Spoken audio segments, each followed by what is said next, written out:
தமிழ் கூறும் நல்லுலகில் கதை கேட்கும் நெஞ்சங்களுக்கு இனிய வணக்கங்கள். அப்பாவை தேடி. கதையாசிரியர் காரை ஆடலரசன். இந்த கதை தினமணி வார இதழில் தொகுப்பாக வந்தது. இக்கதை 2019 ஆண்டு வெளியிடப்பட்டது. வாங்க கதைக்குள்ள போகலாம். அத்தியாயம் 1. இரவு மணி 10. கட்டிலில் நீண்டு மல்லாந்து படித்திருந்த நிர்மல் வயது 45. இப்போதுதான் ஒரு தெளிவு, தீர்க்கமான முடிவிற்கு வந்து அருகில் படித்திருந்த மனைவி நித்யாவை பார்த்தான். அவள் கர்மமே கண்ணாய் புத்தகத்தில் மூழ்கியிருந்தாள். எலுமிச்சை நிறம், அழகான வட்ட முகம், அளவான கண்கள். அவளுக்கு இரவில் தூங்கும் முன் படிக்க பிடிக்கும். ஒரு அரை மணி நேரமாவது படிப்பாள். வேலை பளுவில் எனக்கு தூக்கம் வருது, அப்புறம் படி என்று கணவன் சொன்னாலும் அவனின் தேவைகள் முடித்துவிட்டு மீண்டும் படிப்பாள். பிஎஸ்சி பட்டப்படிப்பு, வீட்டு மனைவி என்றாலும் சராசரி பெண்களிலிருந்து சற்று மாறுபட்டவள். தொலைக்காட்சி பெட்டிகளில் மறந்தும் தொடர்கள் பார்க்க மாட்டாள். அவளின் பால் அவளுக்கு நல்ல அபிப்பிராயமே கிடையாது. எந்த தொடரிலும் கதையாயினும் சரி, கருத்தாயினும் சரி, சரியாகவே இல்லை என்கிற அப்பட்டமான உண்மையை அவள் நன்றாக தெரிந்து வைத்திருந்தாள். கதையை நீட்டிக்க வேண்டி கண்ணா பின்னாவென்று இழுத்து மக்களுக்கு சொல்லக்கூடாதவைகளெல்லாம் சொல்கிறார்கள் என்பதால் அவைகளின் மேல் அவளுக்கு வெறுப்பு. இன்றைக்கு கொலை, கொள்ளை, ஆண் பெண் கள்ளத்தன கலாச்சாரங்கள் பெருகியதற்கு காரணம் சினிமா, தொலைக்காட்சிகளின் பங்கு அளப்பரியது என்பது அவளின் அசைக்க முடியாத நம்பிக்கை. கற்பனைகளை விரிவாக ஓட்டி அதை விளக்கமாக காட்டி தெரியாதவர்களுக்கும் தெரிய வைத்து மக்கள் மனதில் தவறுகளை பற்றி பயம், அச்சத்தை தெளிய வைத்து பெருக்கிவிட்டார்கள். விளைவு, இன்றைக்கு வளரும் குழந்தைகளுக்கு அந்த அச்சம், பயம் நீங்கி கணினி, கைபேசி, தொலைக்காட்சி பெட்டிகளெல்லாம் அது மாதிரியான விளையாட்டுகளையே விளையாடி பழகி விஷ வித்துகளை மரமாக வளர்த்து வளர்கிறார்கள் என்பதை இவளால் சகித்து கொள்ள முடியவில்லை. இதன் காரணமாக இவர்களின் குழந்தைகளான ஆகாஷ், அபிஷேக்கை அந்த மாதிரியான விளையாட்டுகளை விளையாட அனுமதிக்கவில்லை. அந்த குழந்தைகளின் கற்பனா சக்திகள் வளர ஊக்குவிக்கும் வகையில் அவர்களுக்கு ராமாயணம், மகாபாரதம் கதைகளையும் அலெக்சாண்டர், நெப்போலியன், வீரபாண்டிய கட்டபொம்மன் போன்றோர்களின் வீர தீரங்களை பற்றி தினமும் அவர்களுக்கு கதைகளாக சொல்லி வருகிறாள். பால்குடி மறக்கப்பட்டதிலிருந்து குழந்தைகளுக்கு தங்கள் அறையில் தனி படுக்கை என்று பிரித்து படுக்க வைத்திருந்தாலும் அதில் படுத்து அவர்கள் தூங்கும் வரை கதைகள் சொல்வாள். இன்றைக்கு அவர்களுக்கு 5, 8 வயது. ஒரே அறையில் படுக்க வைத்து கணவன் மனைவி சுதந்திரத்தை பறிக்காமல் பக்கத்து அறையில் படுக்கைகள் போட்டு அவர்களை பழக்கி இருக்கிறாள். மாலை பள்ளி விட்டு வந்ததும் அவர்களுக்கு காஃபி கொடுத்து சுதந்திரமாக விளையாட்டு.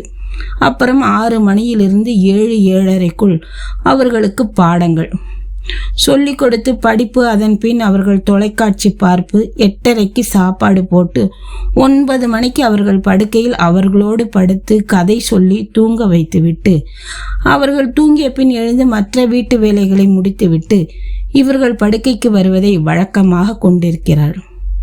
ரொம்ப அருமையான மனைவி. அம்மா இவளை எப்படித்தான் கண்டுபிடித்து இவனோடு சேர்த்தாள் என்பது இவனுக்கே தெரியாத ஆச்சரியம். இவள் இப்படித்தான் வாழ வேண்டும், பிள்ளைகளை வளர்க்க வேண்டும் என்று கற்பனை செய்து திட்டமிட்டு வந்திருப்பாள் போல. அப்படியே செய்கிறாள். அவள் செய்கை நடப்பெல்லாம் இவனுக்கு பிடித்திருக்க அவைகளை மௌனமாக பார்த்து ரசிக்கிறான். அப்படியே அவளை ஆழமாக நேசிக்கிறான். நித்யா. நிர்மல் அவளை மெல்ல அழைத்தான். புத்தகத்திலிருந்து கண்களை எடுக்காமல், வாசிப்பை நிறுத்தாமல் முணங்கினாள். ரொம்ப நாளா எனக்குள்ள ஒரு உறுத்தல், ஆசை. அதுக்கு இன்னைக்குத்தான் முடிவு ஏற்பட்டிருக்கு. என்ன? எனக்கு என் அப்பா வேணும், அவரை தேடணும். என்ன உளறீங்க? அவள் துணுக்குற்று புத்தகத்தை மூடி அவனை திரும்பி பார்த்தாள். ஆமா நித்யா, எனக்கு அவர் வேணும், பார்க்கணும், பேசணும், தேடணும். என்ன திடீர்னு சின்ன குழந்தை போல அப்பா வேணும், அம்மா வேணும்னு அடம்?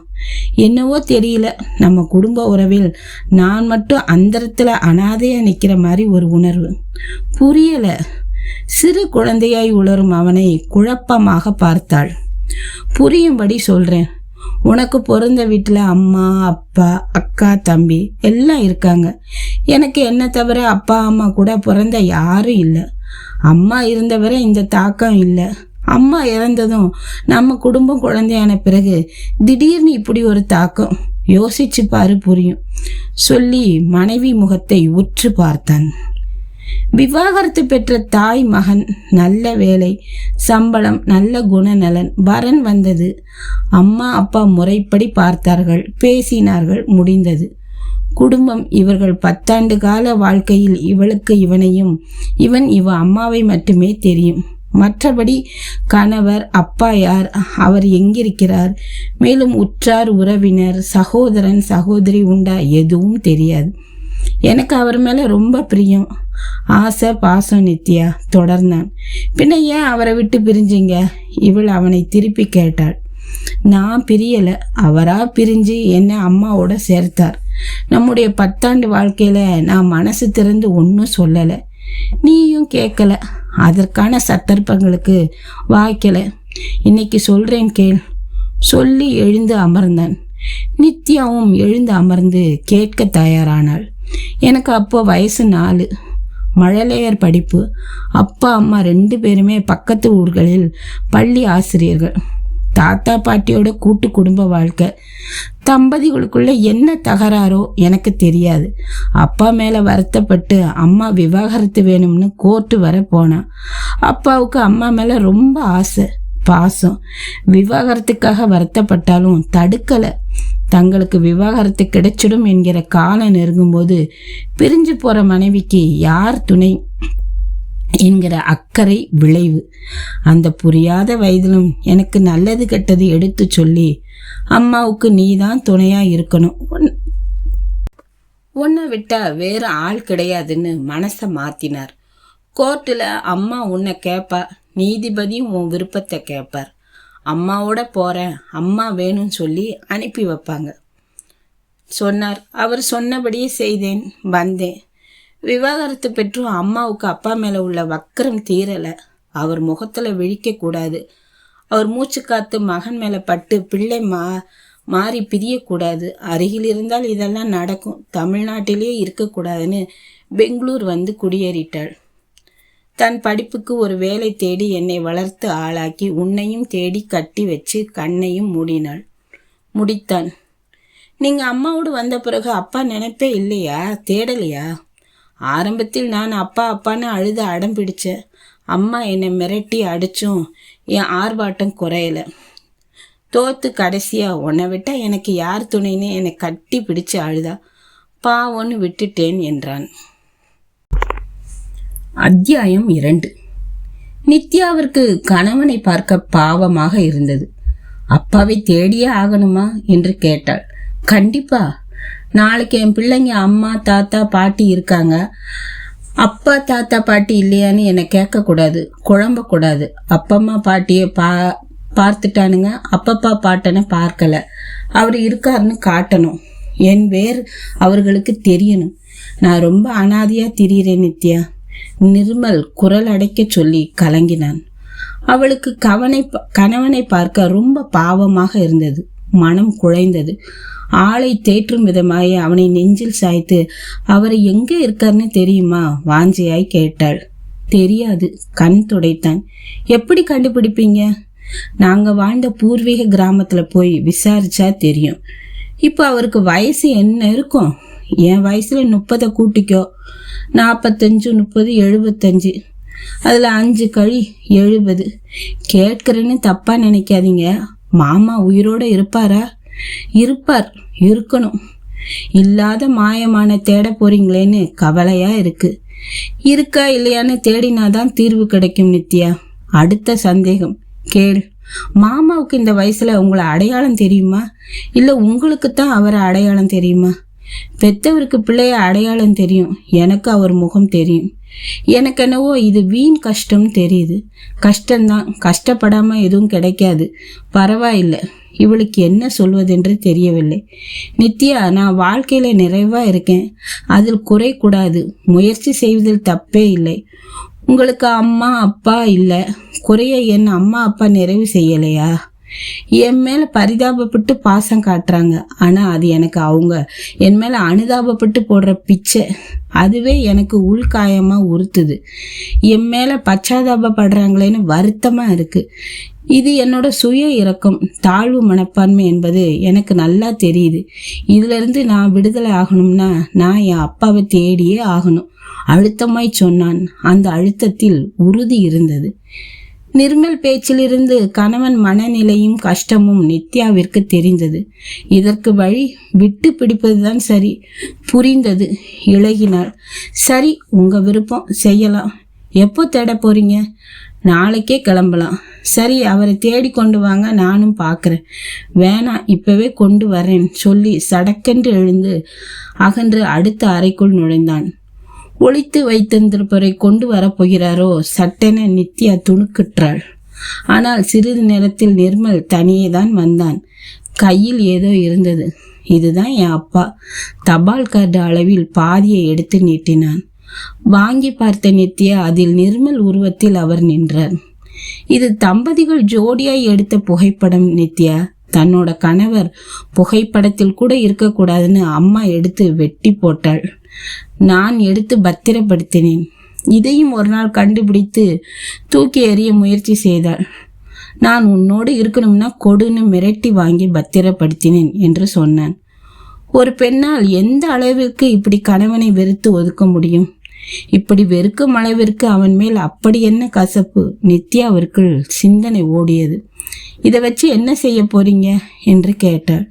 நிறைய ஐடியா இருக்கு. இந்த புகைப்படத்தின் கீழே அன்பு அப்பா சுமார் 40 வருடங்களுக்கு முன் நான் 5 வயதாய் இருக்கும்போது தங்களை தொலைத்தேன்.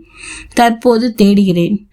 தாங்கள் இந்த விளம்பரத்தை கண்டவுடன் சந்திக்கவும் அல்லது தகவல் தெரிவிக்கவும். இவர் சம்பந்தமாக தகவல் தெரிந்தவர்கள் தொடர்பு கொள்ளவும் அப்படின்னு தமிழ் ஆங்கிலத்தில் தினசரிகளில் விளம்பரம் கொடுத்தால் நிச்சயம் எங்கிருந்தாவது ஏதாவது ஒரு பதில் வரும். அடுத்து இன்டர்நெட்டில் உள்ள என் முகப்புத்தகத்தில் இதே விளம்பரத்தை செய்தாலும் பலன் இருக்கும். 10 நாள்ல இது சம்பந்தமா எந்தவித தகவல்களும் இல்லைன்னா அடுத்து களத்துல இறங்கி தேடல். இதுதான் நான் பல நாளா யோசிச்சு வச்சிருக்க திட்டம் என்று சொன்னான். நித்யாவிற்கு கணவன் யோசனை திருப்தியாய் இருந்தது. அப்புறம் ஏறிட்டாள். தேடலின் முதல் கட்டம் சொல்றேன். அப்பா தாத்தா வாழ்ந்த பூர்வீக ஊர் கும்பகோணத்துக்கு அருகில் இருக்கு. அங்க போனா ஆள் இருந்தா பிடிச்சுக்கலாம், இல்லைனாலும் அங்க இருப்பவர்களை கேட்டு விபரம் சேகரிச்சுக்கலாம். அங்க மாமா கண்டிப்பா இருப்பார். விபரம் கிடைக்கும்னு எதிர்பார்க்குறீங்களா? நிச்சயமா எதிர்பார்க்கிறேன். அது தாத்தா பரம்பரையா வாழ்ந்த ஊரு. அவர் பூர்வீக குடி மிராசு. கண்டிப்பா நமக்கு தேவையானது கிடைக்கும் உறுதியாய் சொன்னான். உங்க பெரியப்பா சித்தப்பா பாகம் பங்கு பிரிச்சு வெளியேறி இருக்கலாம் இல்லையா? அப்பா மட்டும் தாத்தா பாட்டிக்கு ஒரே ஆண் வாரிசு. அடுத்ததெல்லாம் அப்பாவுக்கு 5 தங்கைகள். அத்தைகளெல்லாம் திருமணமாகி போய் பாகம் பங்கு பிரித்து கொடுத்து தாத்தா செத்து போயிருந்தாலும் அப்பா அந்த ஊரை விட்டு வெளியே போக வாய்ப்பே இல்லை. அப்படியே போயிருந்தாலும் அவரை பற்றிய தகவல்கள் கிடைக்கும், இல்லைனாலும் அத்தைகள் பற்றிய தகவல்கள் கிடைக்கும். அங்கே போய் அப்பா தாத்தா அந்த குடும்பத்தை பற்றி தெரிஞ்சுக்கலாம். உங்க அப்பாவுக்கு மறுமணம் ஆகி குழந்தைகள் குட்டிகளோடு இருந்தால் உங்க சந்திப்பு அவருக்கு தர்ம சங்கடத்தை ஏற்படுத்தும். இதனால் அவர் உங்களை பார்க்க தவிர்க்கலாம் இல்லையா? அப்பா மறுமணம் செய்ய வாய்ப்பே இல்லை. அம்மா போல அவரும் தனிச்சே இருக்கலாம். ஒருவேளை அப்பா தாத்தா பாட்டி வற்புறுத்தலுக்காக மறுமணம் முடித்து பிள்ளை குட்டிகளோடு இருக்கலாம். அப்படி இருந்தாலும் அவர் என்னை பார்த்து சந்தோஷப்படுவார். என் சந்திப்பில் அவருக்கோ அவர் மனைவி மக்கள் குடும்பத்துக்கோ ஏதாவது சங்கடம் இருந்தாலும் நான் இங்கே பாகம் பங்கு கேட்க வரல. அப்பா பாசம் உங்களை பார்க்க ஆசையை தவிர வேறு எதுவும் இல்லைன்னு கராராய் சொல்லி அதை தவிர்ப்பேன். நான் அதை சொல்லலை. மாமா முதல் திருமணம் மறைச்சி மறுமணம் முடிச்சிருக்கலாம். அப்பாவிற்கு உங்களை சந்திக்க ஆவல் சந்தோஷமாய் இருந்தாலும் அவர் மனைவி வருத்தப்படுவாள். இதனால் அவர் குடும்பத்தில் குழப்பம், சந்தோஷ பாதிப்பு. ஏன் பிறந்த குழந்தைகள் கூட மதிக்காது இல்லையா? நிறைய குழப்பங்கள் இருக்கு நித்யா. தயங்கினால் முட்டுக்கட்டைகள் தான் விழுமே தவிர முயற்சி இருக்காது. முடிவு எடுத்த பின் எதையும் ஒரு அளவிற்குத்தான் யோசிக்கணும், அடுத்து துணியணும். அதுதான் சரி. மாமா இன்டர்நெட் உபயோகம் தெரிஞ்சு வச்சுக்கிற அளவுக்கு விபரமான ஆளா? சந்தேகமாக கேட்டாள் நித்யா.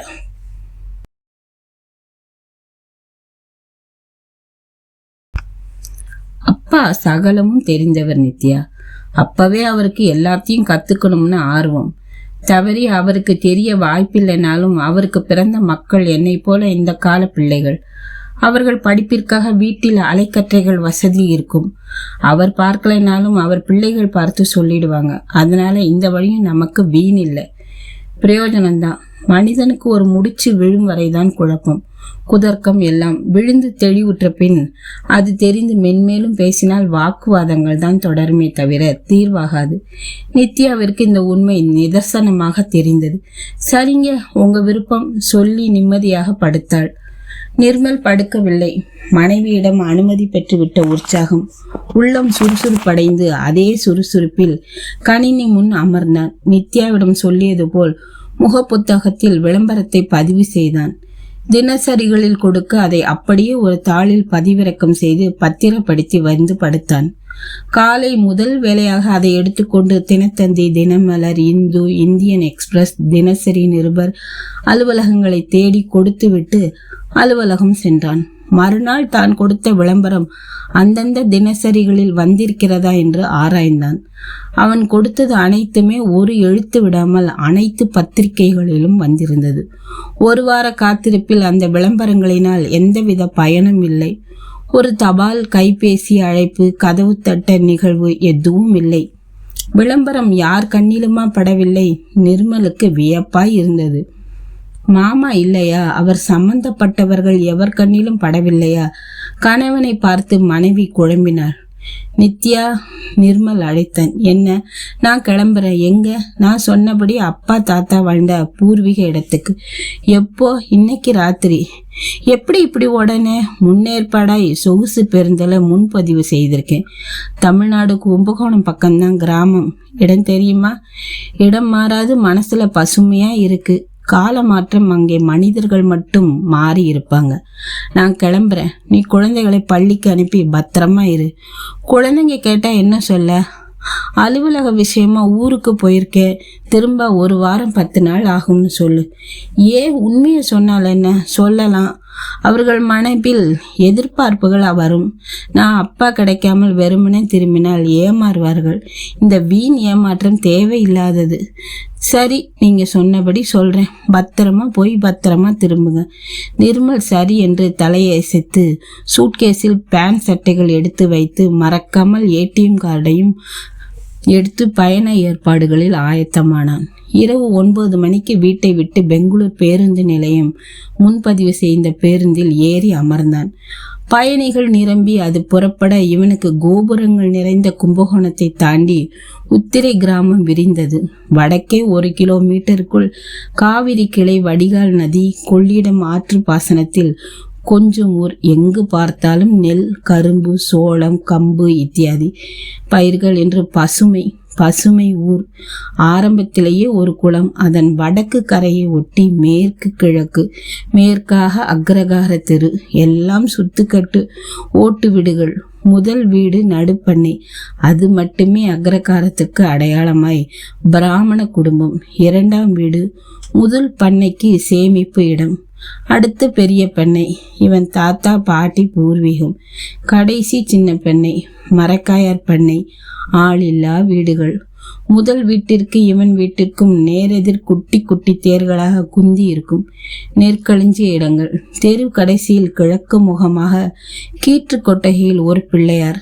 அதற்கு தெற்கே வடக்கு தெற்காக நீண்டு பறந்த இடம், சுற்றுப்பட்ட வயல்களுக்கான அறுவடை களம்.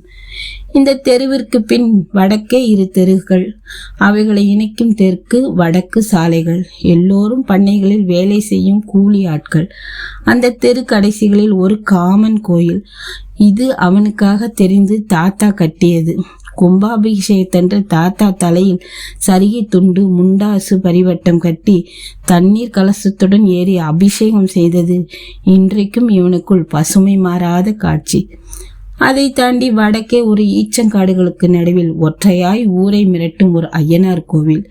இவர் இரவில் குதிரை ஏறி ஊர் சுற்றி காவல் காப்பார் என்ற கதை. அதற்கு அடையாளமாய் பக்தர்கள் காணிக்கையை செலுத்தி மண்ணில் பதித்தும் சிதைந்தும் சிதையாமலும் இருக்கும் மண் சிப்பாய்கள். குதிரைகள் வருடா வருடம் வயல்களுக்கு நடுவில் இருக்கும். அந்த தனி தீவு சுத்தம் செய்யப்பட்டு பந்தல் போட்டு திருவிழா நடக்கும். கொண்டாட்டமான ஊர்.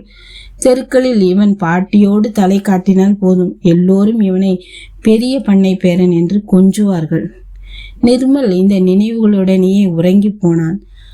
காலை கண் விழிக்கும் போது பேருந்து கும்பகோணத்தில் நின்றது.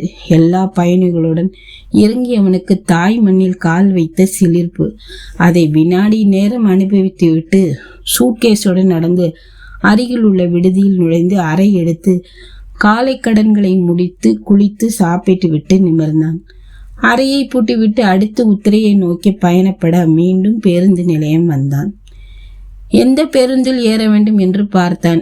எந்த பேருந்திலும் உத்தரை பேர் இல்லை. எவரிடமும் விசாரிக்காமல் பேருந்து பெட்டி கடையில் விசாரித்தான்.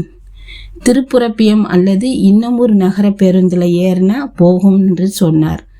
திருப்புரப்பியம் இவன் அம்மா அப்பா வேலை செய்த ஊர். படித்த பள்ளியின் ஞாபகத்திற்கு வந்தது.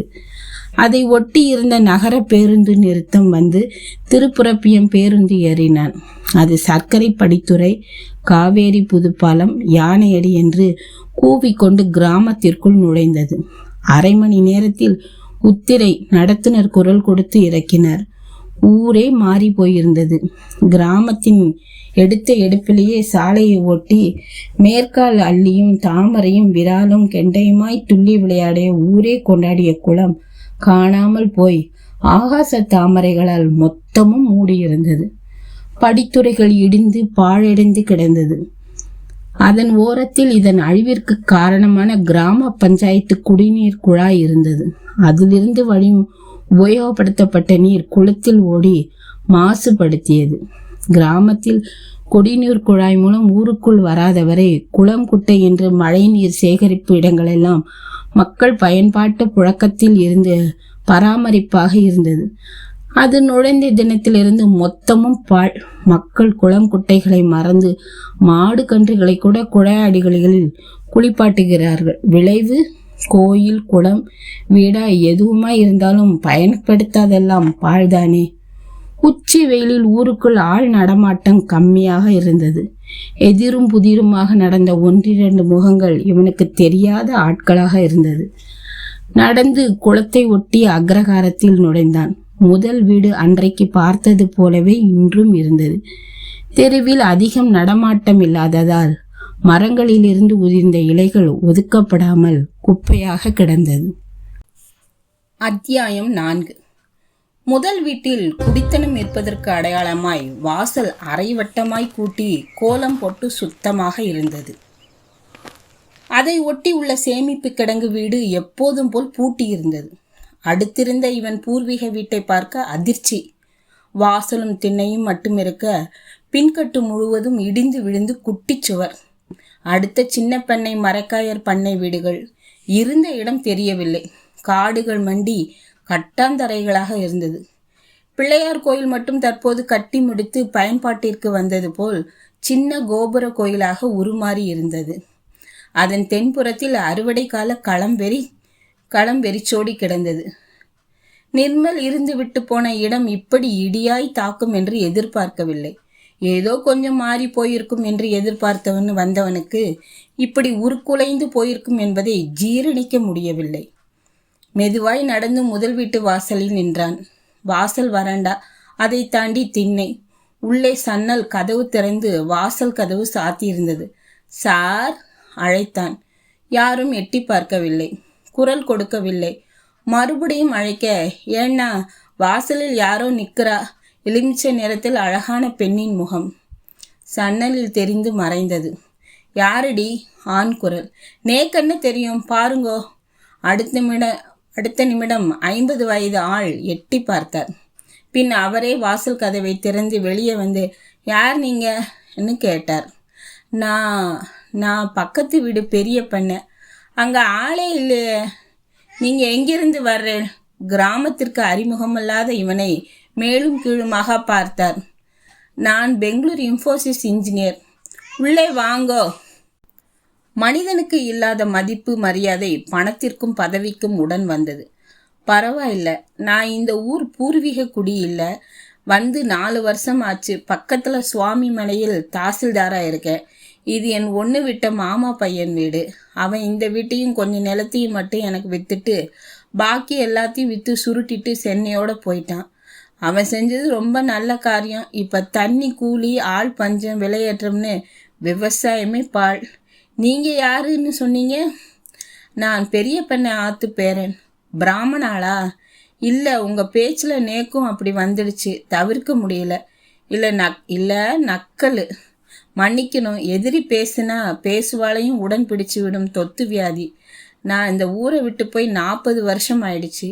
தேடி வந்திருக்கேன். அவருக்கு இவன் மீது வந்த நல்லெண்ணமும் சட்டென்று விலக, காசிநாதா, வழியில் சென்ற இளைஞனை கூவி அழைத்தார். சாமி. அவன் சட்டென்று பவ்யமாகி இவர்கள் அருகில் வந்தான். இவர் பெரிய பண்ணைக்கு சொந்தமா, உன் பாட்டங்கிட்ட கொண்டு விடு, விசாரிக்கிடட்டும் சொல்லி வீட்டிற்கு சென்றார். நிர்மல் காசிநாதனுடன் சென்றான். குடிசைக்கு பின்புறம் கயிற்றுக்கட்டிலில் 90-95 தொடும் அந்த வயசானவர் நீண்டு மெலிந்து எலும்பும் தோலுமாய் படுத்திருந்தார். நிர்மலுக்கு இவரை எங்கேயோ பார்த்தது போல் தோன்றியது. மூளையை கசக்கினான். தாத்தாவின் நண்பர், ஓய்வு பெற்ற இராணுவ வீரர். தாத்தா உங்களை பார்க்க வந்திருக்காரு. ஐயர் வீட்டார், பேசுங்க. முதுமை காது கேட்காது போல அவரிடம் கொஞ்சம் உரக்க கத்தினான் காசிநாதன். நான் பெரிய பண்ண பேர நிர்மல்.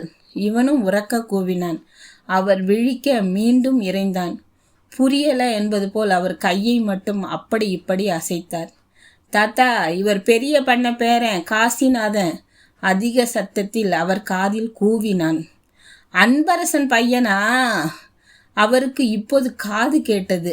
ஆமாம் தாத்தா, நிர்மல் சத்தமாக சொல்ல தொண்டை வலித்தது. காசிநாதன் தாத்தா அருகில் அமர்ந்து பேசுவதற்காக ஒரு மரஸ்டூல் கொண்டு வந்து கட்டில் அருகில் போட்டான். நிர்மல் அமர்ந்தான். அம்மா எப்படி இருக்கா? இல்லை. மேலே கை காட்டி எங்கே என் தாத்தா பாட்டி அப்பா சைகை காட்டி கேட்டான். யாரும் இல்லை. அந்த நல்லவங்கெல்லாம் போன பிறகு ஊரும் செதஞ்சு போச்சு. புரியலை. இப்போதும் அப்படியே சைகையும் குரலும் கலந்த கலவை. விவாகரத்தாகி அம்மாவும் நீயும் போன பிறகு அப்பா கல்யாணமே வேணாம்னு இருந்தார். ஆனால் பக்கத்து வீட்டு பிராமண பெண் சாவித்திரி கேட்கல. பக்கத்து வீடு, சிறு வயசுலேருந்து ஒன்றா விளையாடி பழகினதுனால எப்போதும் போல் அப்பா திருமணத்துக்கு பிறகும் அவங்க அப்படி பழகினாங்க. உங்க அம்மா அதை தப்பாக புரிஞ்சு 2 பேருக்கும் தொடர்பு இருக்குன்னு புருஷனோட தினமும் சண்டை. அவனை நிம்மதியாக இருக்க விடாமல் தொந்தரவு. ஒரு கட்டத்துக்கு மேலே உங்கள் அம்மாவாலேயே தாங்க முடியாமல் இதை காரணம் காட்டி விவாகரத்து வாங்கி பிரிஞ்சா. இந்த விவரம் தெரிஞ்ச சாவித்திரி, என்னால் தானே உங்கள் வாழ்க்கை கிடக்கூடாது, நானே கல்யாணம் பண்ணிக்கிறேன்னு ஒத்த காலில் நின்னா. யார் புத்தி சொல்லியும் கேட்கல. கடைசியாக அவளே உன் அப்பன் வீட்டுக்குள்ளே புகுந்து உட்காந்து, நான் தான் இந்த வீட்டு மருமகன், நான் அன்பரசனோட வாழ்வேன் இல்லை சாவேன்னு அடம் பண்ணினாள். வழி இல்லாமல் பெற்றவங்கள உன் அப்பாவுக்கு அவளை திருமணம் செய்து முடிச்சுட்டு வீடும் கொஞ்சம் நிலமும் விட்டு மட்டும் மற்றதெல்லாம் விற்று சென்னையில் போய் செட்டில் ஆகிட்டாங்க. அதுக்கப்புறம் உங்கள் அப்பாவுக்கு திருச்சிக்கு மாற்றல் வந்து போனார். உன் தாத்தா பாட்டி சாகிறவரை அப்பப்போ தான் மட்டும் வந்து தலை காட்டி போனார். அவங்களும் போன பிறகு சொத்தெல்லாம் பொண்ணுங்களுக்கு கொடுத்துட்டு போனார். அப்புறம் திரும்பலை. உன் அப்பாருக்கு 2 ஆம்பளை பிள்ளை, ஒரு பொட்டை பிள்ளை இருக்கிறதா கேள்வி. நான் பார்க்கல. இங்கேயும் வந்து யார் கண்ணிலையும் காட்டலை. முடித்து மூச்சு வாங்கினார். இவனுக்கு பார்க்க பாவமாக இருந்தது. திருச்சின்னா அங்கே எங்கே தாத்தா? தன் தொண்டை வலியை பொறுத்து கொண்டு கேட்டான். அதுவா, திருக்காட்டுப்பள்ளி. விலாசம் அதெல்லாம் தெரியாது. அரசாங்க பள்ளிக்கூடம் தானே, அங்கே போய் எதுன்னு கேட்டு விசாரித்து விபாரம் தெரியும். அவரை கடைசியாக எப்போ பார்த்தீங்க? ஞாபகம் இல்லை. 10-15 வருஷம் இருக்கும். ஆள் உயிரோடு இருப்பாரா? அவன் அப்பன் வயசில் உள்ள நான் இருக்கும்போது உன் அப்பன் இருப்பான். ஆனாலும் விதி எதுன்னு சொல்ல முடியாது. நிர்மலுக்கு முகம் தொங்கியது. கவலைப்படாத, ஆள் இருக்கான்னு நினச்சிக்கிட்டே தேடு, எல்லாம் நல்லபடியாக நடக்கும். வரேன் தாத்தா. விடை பற்று எழுந்து பைக்குள் கைவிட்டு 2 100 ரூபாய் நோட்டுகளை எடுத்து கிழவர் கைக்குள் திணித்தான். வேணாம். அவர் தலையை இப்படியும் அப்படியும் அசைத்தார். பரவாயில்ல தாத்தா, உங்களை பார்த்ததுக்கு இது மரியாதை சொல்லி நகர்ந்தான். பெரிய பண்ணைக்கே உள்ள தயாள குணம் வாரிசுக்கிட்ட அப்படியே இருக்கு. உன் அப்பனை கண்டா நான் விசாரிச்சதா சொல்லு என்றார். சரி தாத்தா. தலையாட்டி நிர்மல் காசிநாதனிடம் விடை பெற்று நடந்து கடைசியாய் அந்த ஊரை ஒரு பார்வை பார்த்துவிட்டு பேருந்து ஏறினான். திருக்காட்டுப்பள்ளியில் அப்பா கிடைப்பாரா? மனசுக்குள் ஓட கைபேசி அலறியது. எடுத்தான். நித்யா. சொல்லுமா, எங்கே இருக்கீங்க? கும்பகோணம். மாமா இருக்காரா? கிடைக்கல. திருக்காட்டுக்கு பள்ளியில் தேடணும். வெயிலில் ரொம்ப அலைச்சல் வேணாம். உன் கரிசனத்துக்கு நன்றி. பசங்க எப்படி இருக்காங்க? நல்லா இருக்காங்க. பள்ளிக்கூடம்? கவலைப்படாதீங்க, அதெல்லாம் தவறாமல் போகிறாங்க. வீட்டுக்கு ஏதாவது செய்தி வந்துச்சா? யாராவது ஃபோன் பண்ணாங்களா? இல்லை, மதியம் கூட தபால் பெட்டியை பார்த்தேன். வெறுமையாக இருந்தது. வந்தா செய்தி சொல்கிறேன். வச்சிடுறேன் என்று வைத்தாள். அத்தியாயம் 5. திருக்காட்டுப்பள்ளி காவிரியை ஒட்டிய ஊர். அங்குள்ள அரசு உயர்நிலைப் பள்ளி பிரம்மாண்டமாக இருந்தது. நடுவே பெரிய விளையாட்டு திடல், சுற்றிலும் வகுப்பறை கட்டிடங்கள், கடைசியில் ஒரு ஓரம் ஒதுக்குப்புறமாய் ஆழ்குழாய் குடிநீர் தேக்க தொட்டி, கழிப்பறைகள், சுற்றுச்சுவர் என்று எல்லாமே சரியாக இருந்தது. இதுபோல் அனைத்து வசதிகளுடன் எத்தனை பள்ளிகள் தமிழ்நாட்டில் இப்படி இருக்கும்? வகுப்பறைகளே இல்லாமல் எத்தனையோ பள்ளி மாணமானிகள் மரத்தடி மண்தரைகளில் அமர்ந்து ஒரு கரும்பலகை ஆசிரியருமாய் இயங்குகின்றதை தொலைக்காட்சி செய்திகளில் காட்டுகிறார்கள். கல்விக்கென்று ஒரே துறை, ஒரே மந்திரி. பிறகு எப்படி இந்த ஏற்றத்தாழ்வு? வித்தியாசம். வாய் உள்ளவன் பிழைத்து கொள்வான், பலம் உள்ளவன் வெல்வான் என்கிற பாகுபாடா? இப்படித்தான் நிர்மல் மனதில் ஓடியது. சைக்கிள்கள், இருசக்கர வாகனங்கள் நிறுத்தும் இடங்கள் எல்லாம் நிறைந்திருந்தது. ஒரே அளவு வண்ணத்திலிருந்த மாணவ மாணவிகள் சைக்கிள்கள் அரசாங்கம் இலவசம் என்பது அப்பட்டமாக தெரிந்தது. கர்ம வீரர் காமராசர் பிள்ளைகள் வயிற்றுச்சோற்றிற்காக உழைத்து கல்வியை இழக்கக்கூடாது என்பதற்காக மதிய உணவு திட்டத்தை செயல்படுத்தி பிள்ளைகளை பள்ளிக்கு வரவழைத்தார். இன்று அதுவே விரிந்து சத்துணவு, சீருடை, காலணி, நோட்டு புத்தகங்கள், சைக்கிள், லேப்டாப், கல்வி ஊக்கத்தொகை, உதவித்தொகை, உயர் படிப்பிற்கென்று வங்கி கடன் என்று எத்தனை விரிவாக்கம்! நிர்மலுக்கு வியப்பாக இருந்தது. பள்ளிக்கூட முகப்பு நுழைவாயிலேயே இடது பக்கம் தகவல் பலகையும் அதில் ஒழுங்காக படி என்ற வாக்கியமும், வலப்புறத்தில் தலைமை ஆசிரியர் அறையும் இருந்தது.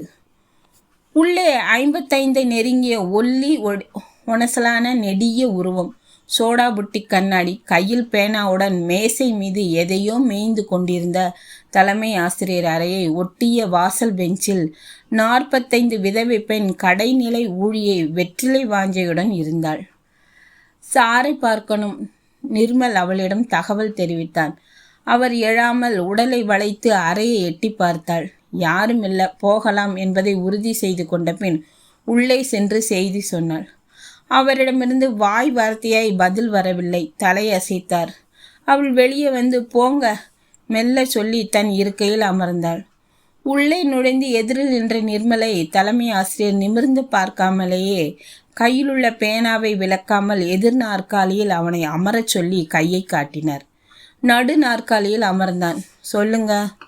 அவர் இப்போதும் நிமிரவில்லை.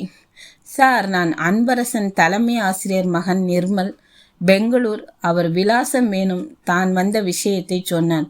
அப்படியா என்று கேட்டு வேலையிலிருந்து விலகி சுதாரிப்புக்கு வந்து நிர்மல் நிமிர்ந்த தலைமை ஆசிரியர், அன்பரசன் அப்படிப்பட்ட பேரையே நான் கேள்விப்பட்டதில்லையே என்று ரொம்ப சர்வசாதாரணமாக சொன்னார். நிர்மல் திடுக்கிட்டான். சார், அவர் கும்பகோணம் திருப்புறம்பேத்தியிலிருந்து இங்கே மாற்றலாகி வந்தவர். விபரம் சொன்னான். எப்போ? அவரின் அடுத்த கேள்வி. ஆண்டு தேதி தெரியாமல் வினாடி விழித்து 15 வருஷத்துக்கு முன் சார். குத்து மதிப்பாக சொன்னான். அவருக்கு இப்போது ஆள் தெரியவில்லை. அழைப்பு மணி அழுத்தினார். கடைநிலை ஊழியை தலையை காட்டினாள். கடைசி அறையில் உடற்பயிற்சி ஆசிரியர் வேதாச்சலம் இருப்பார், வர சொல். அவள் அகன்று மறைந்து சிறிது நேரத்திற்கெல்லாம் பெரிய தொந்தி, ஏற்றி சீவிய நெற்றி, உப்பலான கன்னம், குட்டி யானையாக அவர் உள்ளே நுழைந்தார். இவரா உடற்கல்வி ஆசிரியர்? நிர்மலுக்கு அதிர்ச்சியாய் இருந்தது. இவர் எப்படி மாணவ மாணவிகளுக்கு உடற்பயிற்சி அளிப்பார், செய்வார்? வரிசையாக அவர்களை எதிரே நிறுத்தி காலை இப்படி தூக்கு, கையை அப்படி தூக்கு, குதி குந்து விளையாடுன்னு சொல்வாருன்னு நினைத்தான். சார், உங்கள் பிரச்சனை இவர்கிட்ட சொல்லுங்கள் சார். இங்கே 20 ஆண்டு காலமாக வேலை செய்கிறார். தலைமை ஆசிரியர் தன் மீது விழுந்த பாரத்தை வந்தவர் மீது நகர்த்தினார். என்ன சார்? அவர் இவன் அருகில் அமர்ந்தார். சார், அன்பரசன் தலைமை ஆசிரியர் முழுதும் முடிக்காமல் இழுத்தார். ஆமாம், அவருக்கு என்ன? அப்பாடி, ஆளை தெரிந்து கொண்டார். நிர்மலுக்கு உயிர் வந்தது. அவரை பற்றின தகவல்? ஏன், நான் அவர் பையன். மகனா? சந்தோஷம் சார். ரொம்ப கரார், கண்டிப்பு. அதனால் சில பிரச்சனை கஷ்டங்களை சந்தித்தார். விளைவு நிர்வாகமே அவருக்கு சேலத்துக்கு மாற்றல் கொடுத்து அனுப்பிச்சிச்சு. தேதி வருஷம் தற்போது விழித்ததன் விளைவு எச்சரிக்கையானான். வெங்கடாச்சலம் தலைமை ஆசிரியர் பின்புற சுவற்றை பார்த்தார். காந்தி, பாரதியார் படத்திற்கு கீழ் பணி செய்து சென்ற தலைமை ஆசிரியர்கள் பெயர், பட்டியல், தேதி, வருடங்களுடன் இருந்தது. நிர்மலும் அதை கவனித்தான். யாரையும் கேட்காமலே தன் சட்டை பையிலிருந்து பாக்கெட் டைரி எடுத்து குறித்தான். நன்றி, வரேன் சார். எழுந்தான். ஒரு நிமிஷம். அவனை அமர்த்திய வெங்கடாச்சலம் பையில் இருந்த தன் கைபேசியை எடுத்தார்.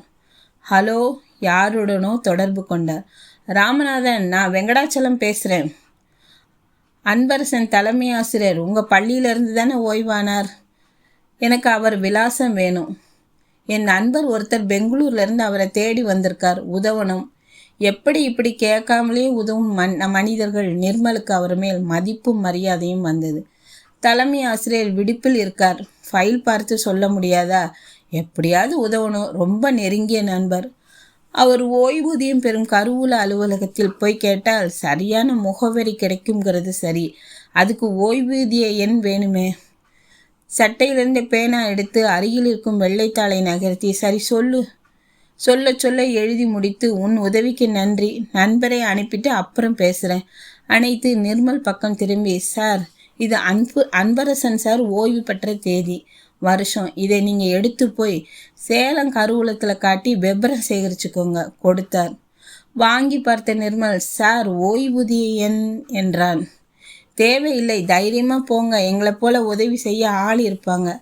சேலத்தில் கருவூல அலுவலகம் எங்கே இருக்குது தெரியுமா? தலைமை ஆசிரியர் தன் பங்கு உதவிக்கு கேட்டார். தெரியாது சார், நகர மத்தியில் இருக்குது. இருப்பிடம் சொன்னார். சரி சார். நிர்மல் திருப்தியாய் எழுந்து விடை பெற்றான். அங்கே இவர்களைப் போல் நல்லவர்கள் இல்லை என்றாலும் காசு பணம் லஞ்சம் கொடுத்தாவது அப்பா விலாசம் பெற வேண்டும். முடிவோடு நடந்தவனுக்கு வேறு வழி உதித்தது. உடன் திரும்பி வந்து, சார், அங்கே உங்களுக்கு தெரிஞ்சவங்க யாராவது இருக்காங்களா? இருவரையும் பார்த்து கேட்டான். தலைமை ஆசிரியர் வெங்கடாச்சலத்தை பார்த்தார். அவர் எனக்கு யாரையும் தெரியாது, என் நண்பனுக்கு தெரியலாம், கேட்டு சொல்கிறேன், உட்காருங்க. கை காட்டி கைபேசி எடுத்தார். நிர்மல் நிமிர்ந்தான். ராமநாதா, கருவூலத்தில் உனக்கு தெரிஞ்ச ஆட்காரங்கள் இருக்காங்களா? நண்பன் பேர் சொல்லு. பேர் முத்துவேல், முதுநிலை எழுத்தர். சரி, ஆள் இருந்தாலும் இல்லாட்டி போனாலும் அங்கே வேலை செய்யும் ஒரு ஆள் பேர் தெரிஞ்சால் போதும், சமாளிச்சுக்கலாம். யாரும் தெரியாமல் போய் நின்னாதான் முகம் தெரியாத ஆள்னு அங்கே யாரும் உதவ முன் வரமாட்டாங்க.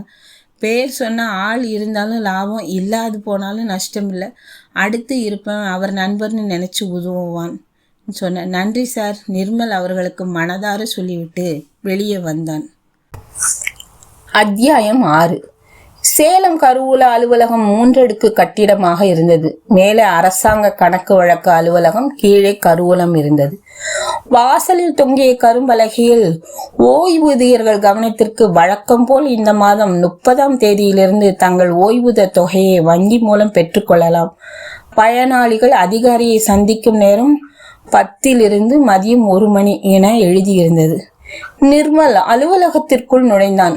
தெற்கு வடக்கு திசைகளில் எதிரும் புதிருமாய் 5, 10 நாற்காலி மேசைகளில் ஊழியர்கள் அமர்ந்து பணியில் மூழ்கி இருந்தார்கள்.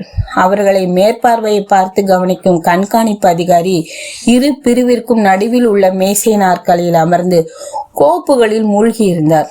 கணினி உயிர்ப்பித்திருந்தது. முத்துவேல் முகம் தெரியாத நிர்மல் யாரிடம் எப்படி விசாரிப்பது என்ற யோசனையில் ஊழியர்களை பார்த்தான். யாரும் நிமிரவில்லை. நேரா அதிகாரியின் முன் சென்று, சார், முத்துவேல் இழுத்தான்.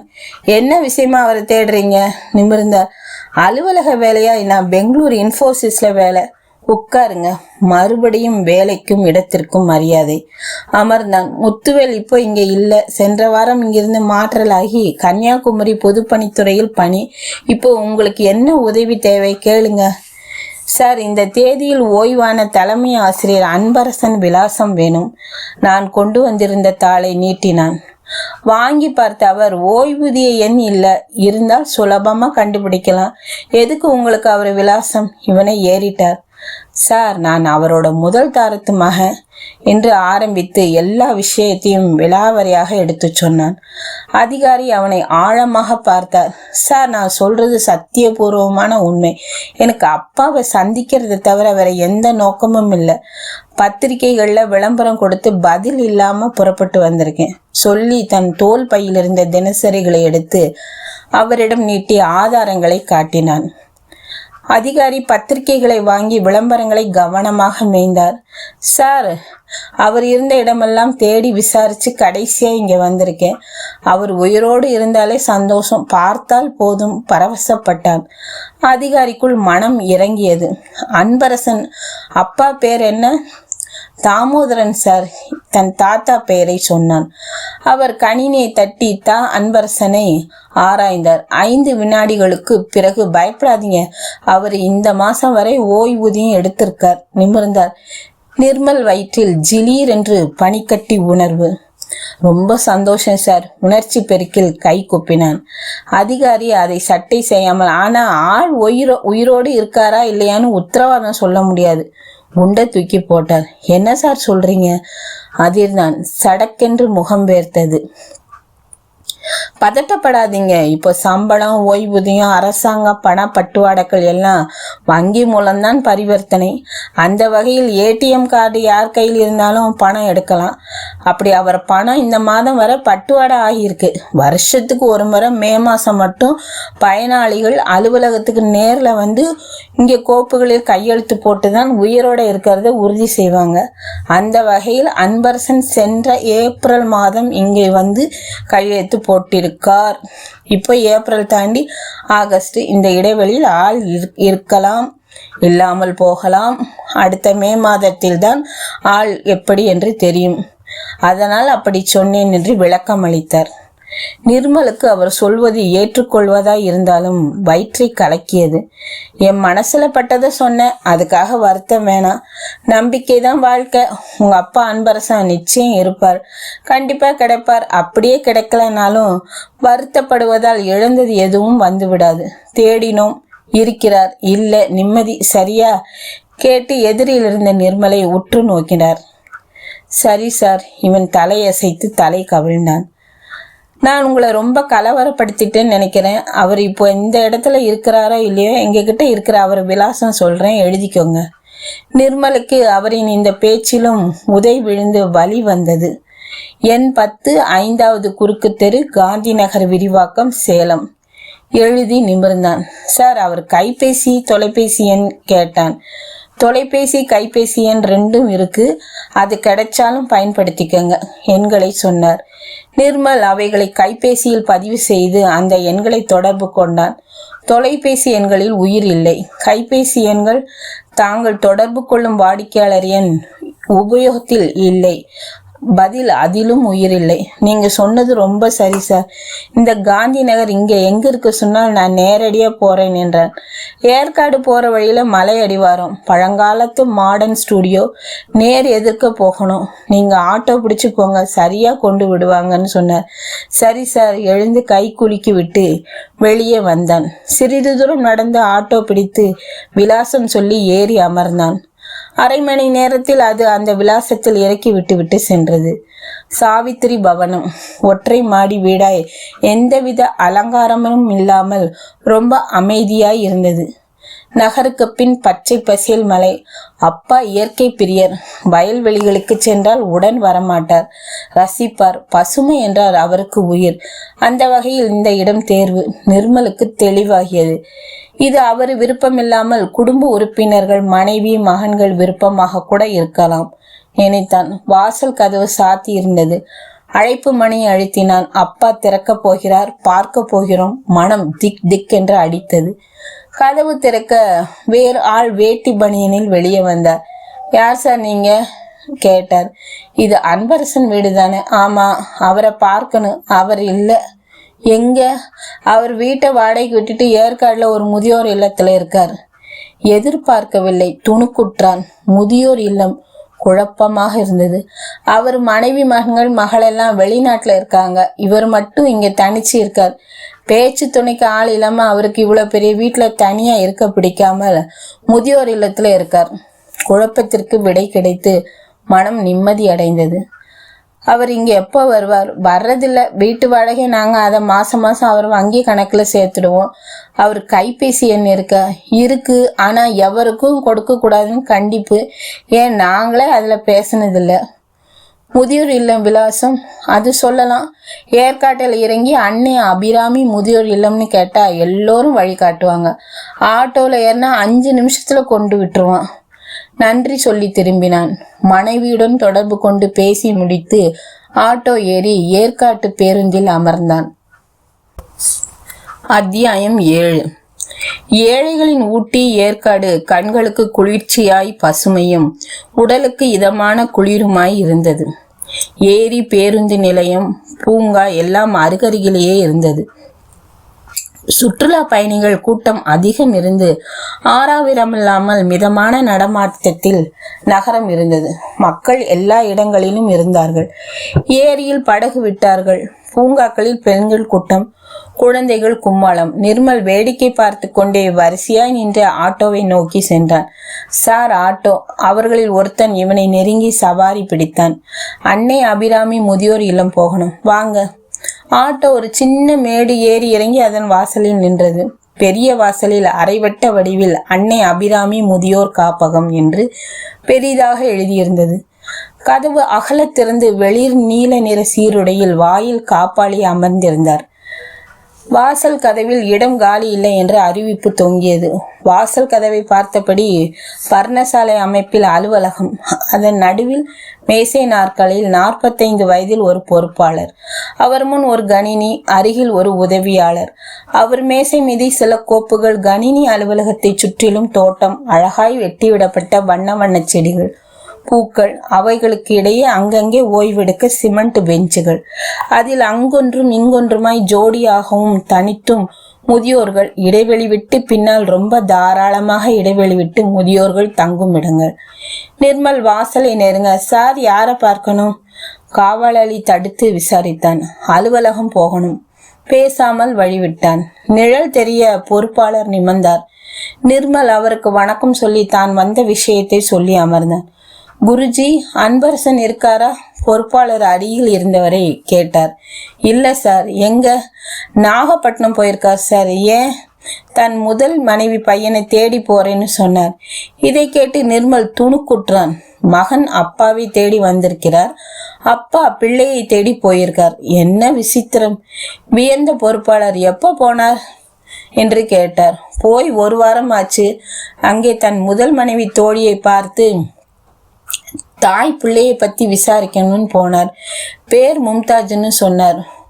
மும்தாஜ் முகவரி தெரியுமா? சொல்லல சார். நானும் கேட்கல. ஏன்? அது அவர் சொந்த விஷயம்னு விட்டேன். தப்பு. இப்போ அவரை காணும்னா எப்படி தேட? சரி, அவருக்கு போனை போடுங்க. நீங்க தேடி போன மகன் இங்க வந்திருக்காருன்னு செய்தி சொல்லுங்க. குருஜி தன் மேசையில் இருந்த தொலைபேசி எடுத்து அன்பரசனின் கையில் எண்களை அழுத்தி காதில் வைத்தார். நீங்க தொடர்பு கொள்ளும் வாடிக்கையாளர் தொலைபேசி எண் சுவிட்ச் ஆஃப் செய்யப்பட்டுள்ளது, தகவல் சொல்லியது. அதை குருஜி அப்படியே பொறுப்பாளரிடம் சொன்னார். பொறுப்பாளர் தன் கைபேசியை எடுத்து அதே எண்களுக்கு தொடர்பு கொண்டு சோதனை செய்தார். அதே செய்தி இருவருக்கும் ஒலித்தது. அன்பரசன் இப்படியெல்லாம் அனாவசியமாய் கைபேசியை அணைக்க மாட்டார். ஒருவேளை அதே பயணத்தில் தொலைச்சிருப்பாரோ? முணுமுணுத்த பொறுப்பாளர் நெற்றியில் கை வைத்து குழப்பமாக குருஜியை பார்த்தார். இருக்கலாம் சார். அன்பரசன் வச்சிருக்கிறது அதிநவீன கைபேசி. அதிலேயே வெளிநாட்டில் இருக்கும் பையன் பேரன் பேத்திகளோடு 3G அலைக்கட்டில் முகம் பார்த்து பேசுவார். அவ்வளவு அஜாக்கிரதையை அதை தவற விட வாய்ப்பில்லை. திருடு போயிருக்குமா? பொறுப்பாளர் மூளையை கசக்கினார். நிர்மலுக்கு கைக்கு எட்டியது வாய்க்கு எட்டாத ஏமாற்றம். நாகப்பட்டினத்தில் அம்மாவின் தோழி யார்? யோசனையை திசை திருப்பினான். அம்மா பள்ளிக்கூடம் இவன் பள்ளிக்கூடமும் ஒரே ஊரில் அருகருகில் இருந்தாலும் 4-5 முறைதான் அம்மா பள்ளிக்கு சென்றிருக்கிறான். மழலை பள்ளியில் சேர்த்த ஆரம்ப காலத்தில் எல்லாம் குழந்தைகளையும் போல் இவனுக்கு அழுகை முறை அழுதான். அழுகை அதிகமாகும் போது பள்ளி ஆயாவால் இவன் அவளிடம் அழைத்து செல்லப்பட்டான். அம்மா பள்ளி பெரிய அரசாங்க பள்ளி. இவன் அங்கு ஆசிரியர்கள் தங்கும் அறையில் தான் எப்போதும் தங்க வைக்கப்பட்டான். அங்கு அம்மாவுடனே வேலை பார்க்கும் அழகு ஆசிரியைகள் வருவார்கள், கூடுவார்கள், வகுப்பறைகளுக்கு செல்வார்கள். அவர்கள் வள்ளிப்பைய அழகா இருக்க என்று வந்து கொஞ்சுவார்கள். தாவங்கொட்டையை தடவி முத்தம் கொடுத்து செல்வார்கள். அம்மாவும் ஒரு முஸ்லிம் பெண்ணும் மட்டும் இணையாக வந்து செல்வார்கள். அந்த முஸ்லிம் பெண் கருப்பு நிற பர்தா போட்டு முகத்திரையை தூக்கி விட்டிருப்பாள். பள்ளிக்கூட வளாகத்திலெல்லாம் அவள் அப்படித்தான் வலம் வருவாள். அவளை பள்ளியை விட்டு வெளியே வந்தால் முகத்திரையை இழுத்து விட்டு முகத்தை மறைத்து செல்வாள். பொட்டில்லாமல் அவள் முகமும் அழகாய் இருக்கும். அவளும் வந்து இவனை கொஞ்சுவாள். எல்லாம் அந்த பள்ளியின் வேலை செய்த வரையில்தான். இவள் விவாகரத்து பெற்று பெங்களூர் வந்து குடியேறிய பிறகு தாய் யாரிடனும் பேசியதாய் ஞாபகமில்லை. வேலை, வீடு, தாய், மகன் என்று இப்படித்தான் அவள் எல்லா உறவு நட்புகளையும் துண்டித்து தனி தீவாய் வாழ்ந்தாள். எங்கிருந்தும் கடிதம், தொலைபேசி, கைபேசி, பேச்சு என்று எந்த ஒரு தொடர்பும் இல்லை. இவனுக்கு பெண் தேடும் படலத்திலும் அலட்டல் இல்லை. கல்யாண மாலையில் தேடினாள், நெட்டில் வலை வீசினாள், நித்யா கிடைத்தாள், முடித்தாள். என்ன சார் யோசனை? பொறுப்பாளர் நிர்மலை கலைத்தார். ஒண்ணுமில்ல சார், அப்பா நாகப்பட்டினத்துக்கு தேடி போன ஆளை தேடுறேன். யாருன்னு யோசனை. சின்ன வயசுல பார்த்தது, சரியா முகம் ஞாபகத்துக்கு வரல. பொறுப்பாளர் சிறிது நேரம் யோசனையில் இருந்தார். அடுத்து ஒரு முடிவிற்கு வந்தவரை, குருஜி, அன்பரசன் அரை சாவி உங்களிடம் கொடுத்துட்டு போனாரா? திடீர்னு கேட்டார். கொடுத்துருக்கார் சார், எடுத்துட்டு கிளம்புங்க. அங்க அவர் தேடி போன இடம் பத்தி தகவல் கிடைக்குமான்னு பார்க்கலாம். எழுந்தார். ஆளில்லா சமயம் அவர் அறையை பரிசோதிக்கிறது தப்பில்லையா சார்? நிர்மல் வாய் வரை வந்ததை கேட்டான். தப்புத்தான். வழி யாரும் அனாதை இல்லை நிர்மல். எந்த மனித உயிரும் அல்பம் கிடையாது. அதுக்காகத்தான் யார் எங்க போனாலும், யார் வந்து அழைச்சு பேசினாலும் எங்கள் அனுமதி பெற்றுத்தான் போகணும். அரை சாவியை ஒப்படைச்சிட்டு போகணும் என்பது இங்கே சட்டம், கண்டிப்பு. இதுவரையில் தப்பில்லை. இப்போ சின்ன இடரல். இப்போ உங்களுக்கே உங்க அப்பா எங்க போயிருக்காருன்னு நாங்க பதில் சொல்லணும். யோசிச்சு பாருங்க என்றார். நிர்மலுக்கு அவர் யோசனை சரியாகப்பட்டது. எழுந்தான். மூவரும் சாவியுடன் நடந்தார்கள். சார், இது என் கனவு காப்பகம். இங்கே பணக்காரனும் பரம ஏழையும் கடைசி காலத்தில் பாதுகாப்பா தங்கணும், நல்ல முறையில் இருக்கணும் என்கிற எண்ணத்தோடு வடிவமைச்சு இயக்கி வர பொறுப்பாளர் சொல்லி நடந்தார். உங்க அப்பா தங்கி இருக்கிற 2 மாடி கட்டிடங்கள் இரண்டிலும் 30 60 2 கட்டிடங்களிலும் மொத்தமாய் 120 அறைகள் இருக்கு. அத்தனை அறைகளிலும் தனி கட்டில், மெத்தை, மேசை, நாற்காலி, இணைப்பு கழிவறை, குளியலறை. இது வசதியானவர்கள் தங்குமிடம். அடுத்து 2 கட்டிடங்கள் சாதாரண நடுத்தர மக்கள் தங்குமிடம். இதுவும் 2 அடுக்குத்தான் என்றாலும் பெரிய ஹால். அதில் மருத்துவமனைகள் போல் கட்டில், மெத்தை, தலைமாட்டில் அவர்கள் உடைமைகள் வைத்துக்கொள்ள பெட்டிகள். இங்கே எல்லோரும் சுதந்திரமா பழகலாம். தினம் 1 மணி நேரம் மருத்துவர் வர்றாப்ப போல ஒரு மருத்துவமனை, 3 ஷிப்ட்ல 6 செவிலிகள், அப்புறம் தரமான சாப்பாடு. நான் இங்கே மற்றவங்க பிறந்த நாள், இறந்த நாள், திருமண நாள் கொண்டாட்ட சாப்பாடு, சமையல், பலகாரங்கள் அனுமதிக்கிறது இல்லை. அவங்க ஒரு நாள் கொண்டாட்டத்துக்காக கண்டதெல்லாம் கொடுத்து முதியோர்கள் ஆரோக்கியத்தை கெடுத்துட்டு போவாங்க. பாவம், வயசான காலத்துல இவங்க தான் சிரமப்படுவாங்க. அதனால நான் அதையெல்லாம் அனுமதிக்கிறது இல்லை. மற்றபடி இங்க தோட்ட வேலைக்கென்று வேலைக்காரர்கள், முதியோர்களை கவனிக்க ஆயாக்கள்னு ரொம்ப அருமையா பண்ணியிருக்கேன் சொல்லி முதல் மாடியில் 26ஆம் எண்ணுள்ள அறை முன் நின்றார். குருஜி கதவில் சாவியை விட்டு திறந்தார். உள்ளே கட்டில் சுத்தமாக இருந்தது. போர்வைகள் மடித்து அழகாய் அடுக்கி வைக்கப்பட்டிருந்தன. படுக்கை கண்ணாபின்னாவென்று இருந்தால் அவருக்கு பிடிக்காது. பார்த்தாலே படுக்க வேண்டும் போல் தோன்ற வேண்டும் அவருக்கு. நிர்மல் அலமாரியை திறந்தான். அவர் ஆடை, சட்டை, வேட்டி, பேண்ட்டுகள் அப்பா வாசனை அடித்தது. இவனுக்கு அப்பா வாசனை பிடிக்கும். அவரோடு இருந்தவரை அவரை கட்டி கொண்டுதான் படுத்தான். குருஜியும் பொறுப்பாலும் ஆளாளுக்கு ஆராய்ந்தார்கள். நிர்மல் அலமாரியில் உள்ள இழுப்பறையை இழுத்தான். அதில் அப்பா டைரி இருந்தது. எடுத்தான், பிரித்தான். கருப்பு வெள்ளையில் அம்மாவும் அந்த முஸ்லிம் தோழியும் புகைப்படமாய் கீழே விழுந்தார்கள். எடுத்து திருப்பி பார்த்தான். மும்தாஜ் என்பது நீலா, கிழக்கு வீதி, நாகப்பட்டினம் விலாசம் இருந்தது. அத்தியாயம் 8. இந்த விலாசத்தில் அம்மாவின் தோழி கிடைப்பாளா? இல்லை அப்பா போல குடும்பம் இடம் மாறி போயிருக்குமா? இல்லை வேலை செய்த திறப்புறம்பியத்திலேயே தங்கி குடியிருப்பாளா? அம்மா அப்பா ஓய்வு பெற்றதை போல் இவளும் ஓய்வு பெற்று எங்கு தங்கியிருப்பாள்? அப்பா எந்த தைரியத்தில் இவளை தேடி போயிருக்கார்? தனக்கு இவளை அடையாளம் தெரியுமா? பேருந்து பயணத்தில் நிர்மல்கள் எண்ணங்கள் இப்படியெல்லாம் சுழன்றது. அப்பா எந்த தைரியத்தில் நாகப்பட்டினம் போயிருக்கிறார்? அப்பா அறையிலிருந்து எடுத்த அந்த புகைப்படத்தை எடுத்து பார்த்தான் நிர்மல். மார்பளவில் இளம் வயதில் அம்மாவும் மும்தாஜும் புன்னகையுடன் இருந்தார்கள். அம்மா எதற்காக திருமணம் செய்து விவாகரத்தை பெற்று மகனை தவிர எல்லா உறவுகளையும் தள்ளி தனி மனுஷியாய் வாழ்ந்து இறந்தாள்? அவள் எதை எதிர்பார்த்தாள்? அது கிடைக்காமல் இப்படி வாழ்ந்து இறந்தாள். அவளுக்கு வேண்டியது என்ன? குணம் எப்படி? அவள் ஒரு புழு பூச்சியைப் போல் வாழ்ந்தாள், இறந்தாளா? இல்லை, இது என் குணம். நான் இப்படி. என்னால் எதற்கும் வளைந்து நெளிந்து கொடுத்து வாழ முடியாது. நான் அக்கம் பக்கம் திரும்பாதே, நேர்கோட்டு பாதை. செத்தாளா? தன்னையும் இப்படித்தான் வளர்த்தாளா? தனக்கு ஒரு துணை வேண்டிதான் அணைத்தாளா? தாயென்று குழந்தை பாசத்தால் தன்னை தேர்ந்தெடுக்கவில்லை, வளர்க்கவில்லையா? நான் பள்ளிக்கூடம் சென்றேன், படித்தேன், வேலைக்கு சென்றேன், அம்மா பார்த்த பெண்ணை முடித்தேன், பிள்ளைகள் பெற்றேன். அம்மாவை தாண்டி நான் எதையும் செய்யவில்லை, மீறவில்லை. அம்மா காட்டிய பாசம் காட்டி நேசம் கொட்டி வளர்க்கவில்லை.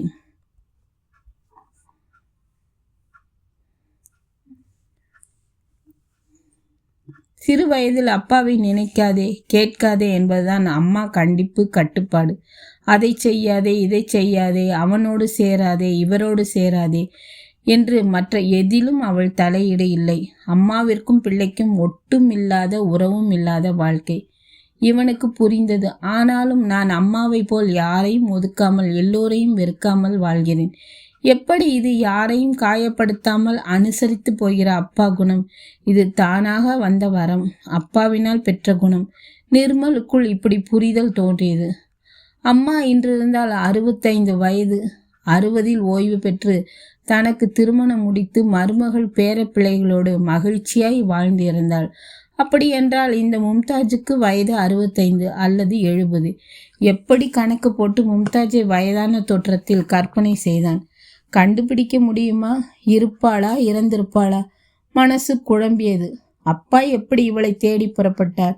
விவாகரத்திற்கு பின் இவளையுடமிருந்து தன் மனைவி மகன் இருப்பிடம் செய்தி அறிந்து கொண்டிருந்தாரா? அம்மா தனக்கு தெரியாமல் தோழியுடன் பேச்சுவார்த்தையில் இருந்தாளா? அப்பா இவளை தேடி போக இதைவிட எது சரியான காரணமாக இருக்க முடியும்? இல்லை, தன்னை போல் பாசம் துணிந்து என்று புறப்பட்டார். மும்தாஜின் வயதான தோற்றத்தை கற்பனையில் கொண்டு வந்து கண் மூடினான் நிர்மல். அப்படியே தூங்கியும் போனான்.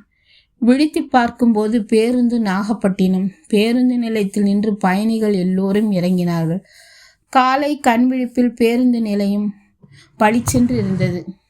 எல்லா கடைவாசல்களும் பெருக்கி ஈக்கள் மொய்க்காமல் இருக்க மஞ்சள் நீர் தெளித்து கடைகளில் இருந்தவர்களும் குளித்து பளிச்சென்ற முகத்தோடு காணப்பட்டார்கள். இது எங்கு காலை நேரத்திற்கே உள்ள கலை. நேரம் செல்ல செல்ல இந்த அமைப்பே மாறும். கடைக்காரர் முகங்களும் கருகும். நிர்மல் ஆட்டோ பிடித்து அந்த விலாசத்தில் இறங்கினான். மும்தாஜ் பவனம். வெள்ளை நிறத்தில் பெரிய மாளிகையை பழங்கால கட்டிடமாக இருந்தது. வாசல் கதவு சாத்தி இருந்தது. அழைப்பு மணியை அழுத்தி காத்திருந்தான். தலையில் வெள்ளை நிற குல்லா மல்பனியன், குறு வெண்தாடி, வெண்கைலியுடன் ஒரு வயோதிக முஸ்லிம் பெரியவர் திறப்பார் என்று எதிர்பார்த்தவனுக்கு சின்ன ஏமாற்றம். 5 வயதில் கால் சட்டை மேல் சட்டை போட்ட பையன் திறந்தான். ஆளை பார்த்து விட்டு, அம்மா யாரோ வந்திருக்கா பிராமணர் பாஷையில் சொல்லி உள்ளே ஓடினான். பக்கத்து வீட்டு பிள்ளையா, தத்து பிள்ளையா? அப்பா அந்த இனம், பெண் இந்த இனமா? சற்றென்று நிர்மலுக்குள் குழப்பம். பளிச்சென்று வெளி நிறத்தில் இளம் பொன்னொருத்தி தலையில் முக்காட்டுடன் எட்டி பார்த்தாள். யார் சார் என்று கேட்டாள். மும்தாஜ் வீடு இதுதான். அவங்க இருக்காங்களா? இருக்காக. பார்க்கணும். நீங்கள் அவங்க தோழி வள்ளி பையன், நீங்கள் மும்தாஜ் மகள், வாங்க அழைத்து உள்ளே சென்றார். சுவரில் கருப்பு வெள்ளை கலர் படங்களில் நிறைய புகைப்படங்கள் மாட்டியிருந்தது. அதில் இவன் கையில் இருக்கும் புகைப்படமும் கண்ணாடி சட்டமிட்டு மாட்டி பழசாய் பழுப்பேறி இருந்தது. தலையில் பூ போட்ட மஞ்சள் துணி முக்காட்டுடன் தடிமனான வயதான முஸ்லிம் பெண் சாய்வு நாற்காலியில் அமர்ந்திருந்தாள். கண்ணில் தடி கண்ணாடி, முகம் மாறி அவள் மும்தாஜ் என்று நிர்மல் அவளை அடையாளம் கண்டு கொள்ள ரொம்பவே கஷ்டப்பட வேண்டியிருந்தது. அத்தா, உங்களை யாரோ பார்க்க வந்திருக்காங்க சொல்லி மகள் அகன்றாள். உள்ளிருந்து வந்த சிறுவனும் அவளுடன் சேர்ந்து மறைந்தான். ஆறு அவள் இவனை ஏறிட்டாள். சொன்னான், வள்ளி பையனா நீ? ஆமாம், அடையாளம் தெரியல. உன்னை 4-5 வயசில் பார்த்தது. அந்த முகச்சாடை இப்போ கொஞ்சம்தான் இருக்கு. உட்கார். எனக்கு உங்களை கண்டுபிடிக்க முடியல. அமர்ந்தான். அம்மா எப்படி இருக்கா? மேலே எப்படி இருக்காங்கன்னு தெரியல. செத்துட்டாளா? ஆமாம், ஆயுசு கம்மி. என்ன வச்சு சொல்கிறியா? இல்லை, பொதுவாக. நீ? தன் படிப்பு, வேலை, மனைவி, மக்கள் எல்லாவற்றையும் சொன்னான். எல்லாவற்றையும் அமைதியாய் கேட்ட மும்தாஜ், உன் அம்மா ஒரு வித்தியாசமான மனுஷி, மெல்ல சொல்லி பெருமூச்சு விட்டாள். நிர்மல் வாயை திறக்காமல் அமைதியாய் இருந்தான். அவளுக்கு தன்னை சார்ந்தவர்கள் எல்லோரும் சரியான பாதையில் நடக்கணும். மாறினால் மீறி போவாள். கோபம், பேச மாட்டாள், துண்டித்து கொள்வாள். இப்போதும் இவன் பேசவில்லை. நானும் வள்ளியும் கல்லூரி படிக்கும் காலத்திலிருந்தே உயிருக்கு உயிரான தோழிங்க. அவளுக்கு சொந்த ஊர் கும்பகோணம், எனக்கு நாகப்பட்டினம். நான் விடுதியில் தங்கி படித்தேன். திருப்புரம்பியத்தில் 2 பேரும் வேலை கிடைக்க ரொம்ப நெருக்கம். அப்போ தான் உங்கள் அம்மாவுக்கும் அப்பாவுக்கும் திருமணம். நீ பிறந்து 3 வருஷம் வரை பெண்டாட்டி புருஷன் சந்தோஷமாக இருந்தாங்க. அடுத்து தான் உங்கள் அம்மாவுக்கு அப்பா மேலே சந்தேகம். எப்போவும் உன் அப்பாவை பற்றி புகார் கூறுவாள், உம்முன்னு இருப்பா. நானும் அப்பாவை விசாரித்தேன். மனைவியின் வீண் சந்தேகத்தை விலாவரியாக சொன்னார். எனக்கு புரிஞ்சுது. நானும் அவளுக்கு ரொம்ப புத்தி சொன்னேன். கேட்கல. அவள் குணம் வாழ்க்கையை புரட்டி போட்டுடுச்சு. கேட்காம விவாகரத்து வாங்கி பெங்களூர் கிளம்பிட்டா. அடுத்து என் திருமணத்துக்கு கூட அவள் திரும்பலை. ஏன்? என் கணவர் பிராமின், காதல் திருமணம். அவளுக்கு பத்திரிக்கை அனுப்பி கைபேசியிலும் தகவல் சொன்னேன், வரல. அதுக்கப்புறம் நான் 2-3 தரம் கைபேசி மூலம் தொடர்பு கொண்டேன். கெட்ட குணம், எடுக்கவே இல்லை. அடுத்து என் மேலே ரொம்ப கோபம். சிம்மையே மாற்றிட்டா போல. தொடர்பு கொள்ளும் போதெல்லாம் கைபேசி சுவிட்ச் ஆஃப் செய்யப்பட்டுள்ளது. பதில் அவள் குணம் தெரிஞ்சு நானும் விட்டுட்டேன். முடித்து மூச்சு விட்டாள். நிர்மலுக்கு இப்போது அம்மாவின் குணம் தெளிவாய் தெரிந்தது. அத்தை, உங்களை அப்பா தேடி வந்தாரா கேட்டான். அவருக்கு பத்திரிகையை தபால் அனுப்பினேன். திருமணத்துக்கு வந்தார். அதன் பிறகு அவரும் மறந்தார். இப்போதான் எனக்கு வள்ளிக்கும் தொடர்பு இருக்கும்னு நினச்சி விபரம் விசாரிக்க என்னை தேடி வந்தார். எப்போ? தேதி சரியாக ஞாபகம் இல்லை, ஆனால் 1 வாரத்துக்கு முன் தேடி வந்தார். எனக்கும் என் மகனை பார்க்கணும், அவன் வேணும், வள்ளி விலாசம் வேணும்னு கேட்டார். நான் எங்கள் துண்டிப்பு செய்தியை சொல்லி என்கிட்ட அவள் பழைய விலாசமும் கைபேசி எண்ணும் தான் இருக்குது. கைபேசி எண்ணில் உயிர் இல்லை. வள்ளி இப்போ அந்த விலாசத்தில் இருப்பாளா இல்லையா தெரியல. இருக்க வாய்ப்பில்லை. அது வாடகை வீடு. இப்போ சொந்த வீடு கட்டி வேறு இடம் போயிருக்கலாம். உங்களுக்கு அதிர்ஷ்டம் இருந்தால் அங்கே இருப்பா. முயற்சி செய்யுங்க சொல்லி விலாசத்தை கொடுத்தேன். புறப்பட்டு போனார். நீங்கள் எங்கே இருக்கீங்க கேட்டு நிர்மலை பார்த்தாள். அந்த வாடகை வீட்டையே விலைக்கு வாங்கி அங்கேயே தான் அத்தை இருக்கும். அப்போ உன் அப்பா அதிர்ஷ்டக்காரர், கண்டுபிடிச்சிருப்பார் என்றார். இல்லை, கண்டுபிடிக்கல. அப்படி கண்டுபிடிச்சிருந்தா இந்த நேரம் செய்தி வந்திருக்கும். என் மனைவி தகவல் கொடுத்துருப்பா. அவருக்காக நான் பத்திரிக்கை விளம்பரம், நெட்டு விளம்பரம் எல்லாம் செய்திருக்கேன் சொல்லி தினசரிகளை காட்டினான். அப்படின்னா தேடுவார். பத்திரிகைகளை திருப்பினாள் மும்தாஜ். இருக்கலாம் என்று யோசனையுடன் நகத்தை கடித்த நிர்மல், அப்பா கைபேசி எண் இருக்கான்னு கேட்டான். தொலைஞ்ச உறவு விடுவேனா? நானும் என் தொலைபேசி எண்ணை கொடுத்து அவரிடம் வாங்கி வச்சிருக்கேன், குறிச்சிக்கோ. அவள் அருகில் இருந்து நோட்டை எடுத்து சொன்னாள். நிர்மல் அதை தன் கைபேசியில் பதிப்பித்து தொடர்பு கொண்டான். நீங்கள் தொடர்பு கொள்ளும் வாடிக்கையாளரின் சுவிட்ச் ஆஃப் செய்யப்பட்டுள்ளது பதில் வந்தது. அடுத்தடுத்த முயற்சிகளிலும் அதே பதில். அடுத்து தன் மனைவியோடு தொடர்பு கொண்டான். அப்பா வந்தாரா கேட்டான். இல்லையே.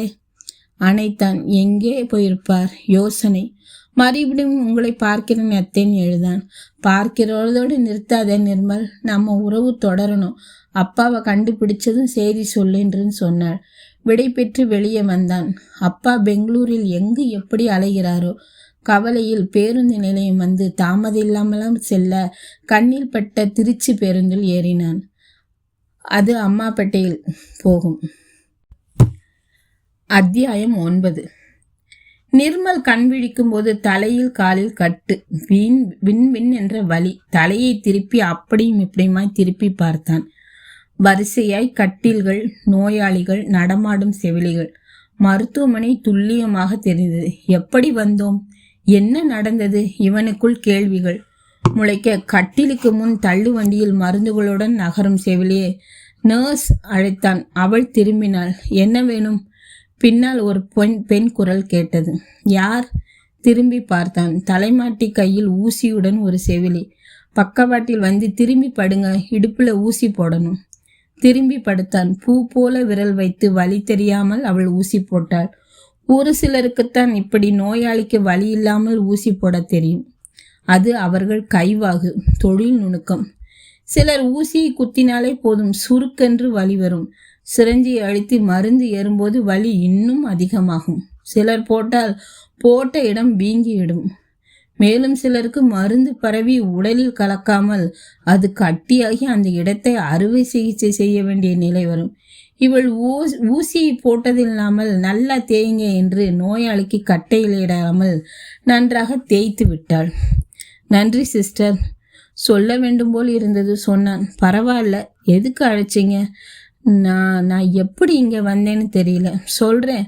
நீங்கள் நாகப்பட்டினத்தில் ஏறி பயணம் செய்து திருச்சி பேருந்து அம்மாப்பேட்டையில் ஓட்டுநர் கட்டுப்பாட்டை இழந்து விபத்து. நிறைய பேருக்கு பலத்த காயம் அடி. அதில் நீங்களும் ஒருத்தர். ஓட்டுநரும் நடத்துனரும் ஐசியூவில் இருக்காங்க. உயிருக்கு ஆபத்தில்லை. அபாயகட்டத்தை தாண்டியாச்சு. இது என்னைக்கு நடந்தது? எச்சில் விழுங்கினாள். முந்தா நேத்து. இது எந்த இடம்? தஞ்சாவூர் மருத்துவக் கல்லூரி. என் சூட்கேஸ், கைபேசி. சூட்கேஸ் நீங்கள் படுத்திருக்கிற கட்டிலுக்கு அடியில் இருக்குது. உங்கள் கைபேசி பாக்கெட்டில் வச்சுருந்த அலுவலக அடையாள அட்டை, பர்ஸ் தலையணைக்கு கீழே இருக்குது. என் வீட்டுக்கு செய்தி சொல்லலை. வீட்டில் அதிர்ச்சியை தாங்க முடியாதவர்கள் யாராவது இருக்கலாம்னு தான் யார் வீட்டிலும் தகவல் தெரிவிக்கலை. நோயாளிகளை கேட்ட பிறகு தெரிவிக்கலாம்னு பெரிய டாக்டர் உத்தரவு. ஓட்டுநர் நடத்துனர் மட்டும் அபாய கட்டத்தில் இருக்கிறதுனால தகவல் தெரிவித்து உறவினர்கள் வந்திருக்காங்க.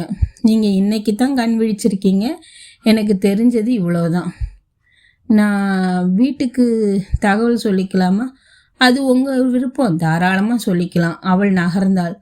ஒரு வெள்ளுடை தேவதை வந்து தனக்கு மருத்துவம் பார்த்து செய்தி சொல்லிவிட்டு செல்வது போல் இருந்தது. தலையணை அடியில் கைவிட்டு கைபேசி எடுத்தான். உயிர்ப்பித்தான். செத்து போயிருந்தது. சார்ஜ் போட வேண்டும். சுற்றுமுற்றும் பார்த்தான். அதே தேவதை திரும்பி வந்தாள். சார்ஜ் இல்லையா என்று கேட்டாள். ஆமாம், பெட்டியை திறந்து அதை எடுக்கணும். அதுக்கான அவசியம் இல்லை. இதுக்கான சார்ஜர் என்கிட்ட இருக்கு, எடுத்து வரேன். உங்கள் தலைமாட்டிலே போட்டு தரேன் சொல்லிவிட்டு சென்றாள். 5 நிமிடத்தில் வந்து செய்து விட்டும் சென்றாள். இப்படி நோயாளி குறிப்பிருந்து நடப்பவர்கள் எத்தனை பேர்? நெகிழ்ந்தான். சில நிகழ்வுகள் எதிர்பாராதது, மனிதனை மீறியவை. நடப்பவையாவும் நல்லவை என்று நினைத்தால் எதுவும் நடந்து போகும். நினைத்தான். தலைமாட்டில் இருந்த கைபேசிக்கு உயிர் வந்ததும் ஒலித்தது. அழைப்பது மனைவி நித்யா என்பதை அதன் அழைப்பு ஓசையிலேயே தெரிந்தது. இவனுக்கும் அவளுக்குமான பிடித்த பாட்டு. பூங்காற்றிலே உன் சுவாசத்தை தனியாக தேடி பார்த்தேன் என்ற பாடல். அருமையான பாட்டு, ஜீவனுள்ள வரிகள்.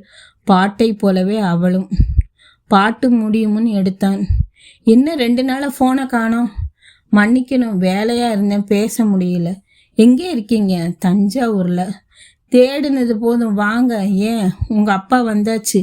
இவனுக்குள் 1000 தாமரை மொட்டுக்களே. பாட்டு பாடினார்கள். எப்போ? தன்னை கட்டுப்படுத்தி கொண்டு கேட்டான். 3 நாள் ஆச்சு. நித்யா ஆனந்தம் உணர்ச்சி பெருக்கை அதற்கு மேல் கட்டுப்படுத்த முடியாமல் தழுதழுத்தான். நிசந்தாங்க, நீங்கள் கொடுத்த விளம்பரத்தோட எப்படியோ தட்டு தடுமாறி படி ஏறிட்டால். என்னால் நம்பவே முடியலம்மா. என்னாலையும் தான். வந்த 2 நாளில் பேர பிள்ளைகளோட ஒன்றி ரொம்ப உற்சாகமாக இருக்கார். அவர் வந்ததுலேருந்து நான் உங்களுக்கு ஃபோன் அடித்து பார்க்குறேன், ஃபோன் சுவிட்ச் ஆஃப். செய்தி வருது, சார்ஜ் போட மறந்துட்டீங்களா? ஆமாம். வேற உடம்புக்கு ஒன்றும் இல்லையே? இல்லை. மாமா உங்களை தேடி ஒரு வாரத்துக்கு முன்னே புறப்பட்டிருக்கார். அவர் வந்த பேருந்து கிருஷ்ணகிரி பக்கம் எதிரில் வந்த பேருந்தோட மோதி அதில் 4 பேர் செத்துருக்காங்க. பலருக்கு பலத்த அடி. இவருக்கு கொஞ்சம் கிருஷ்ணகிரி அரசு மருத்துவமனையில் மருத்துவம் பார்த்துருக்கார். அப்போ பக்கத்து கட்டிலுக்கு வந்த சாப்பாட்டு பொட்டலத்தை பிரித்து போது கிடைச்ச பழைய தினசரியில் நீங்கள் கொடுத்த விளம்பரம் கண்ணில் பட்டிருக்கு. படித்து பார்த்து பத்திரப்படுத்தி வீட்டுக்கு தகவல் கூட சொல்லாமல் ஆனந்த அதிர்ச்சி அளிக்கணும்னு வந்து நிற்கிறார். எனக்கு ஆளை பார்த்த அதிர்ச்சி. கையும் உடலை காலும் உடலை. பசங்களுக்கு 2 மணி நேரம் ஒட்டலை. அப்புறம் கொஞ்சம் கொஞ்சமாக பேசி இப்போ ரொம்ப ஒட்டிக்கிட்டாங்க. மாமா ரொம்ப நல்லவருங்க. லண்டன் அமெரிக்காவில் இருக்கிற தங்கள் மகள்கிட்ட கூட உங்களை தேட போகிறேன்னு சொல்லி புறப்பட்டுருக்கார். அவங்களும் கண்டுபிடிச்சதும் தகவல் சொல்லுங்கள், நாங்களும் வந்து கொண்டாடுறோம்னு சந்தோஷமாக சொல்லியிருக்காங்க. மாமா கைபேசியில் என்னை அவங்களோட பேச வச்சார். நானும் பேசினேன். அண்ணன் வந்ததும் வர்றோம், செய்தி சொல்லுங்கன்னு சொன்னாங்க. இன்டர்நெட்டில் வெப் மூலமாகவும் ஒருத்தர் பார்த்து பேசணும். அவங்க வீடு, குடும்பம், குழந்தையெல்லாம் காட்டினாங்க. மாமாவுக்கு இங்கே என்ன நம்ம பிள்ளைகளெல்லாம் அவங்களுக்கு அறிமுகப்படுத்தி காட்டினார். நீங்கள் உடனே கிளம்பி வாங்க, மூச்சு விடாமல் சொல்லி முடித்தாள். வரேன், நிர்மல் சுருக்கமாய் சொல்லி கைபேசியை அணைத்தான். கண்களில் ஆனந்த கண்ணீர் வழிந்தது. அப்பாவை நேரில் பார்க்கும் சந்தோஷம் மனதில் நிறைந்தது. கதை முடிவுற்றது. இக்கதையை கேட்டமைக்கு நன்றிகள் பல. நன்றி, வணக்கம்.